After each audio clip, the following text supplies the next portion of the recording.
I have a question for Coachella people. What is wrong with you, Coachella people? I just saw videos of Benson Boone concert on Coachella, and the crowd was dead silence when Brian May appeared on a stage.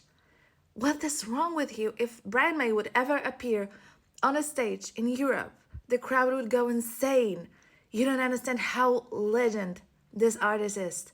He's a fucking legend. He's a rock star. You want to see how it should look like? Here are some examples.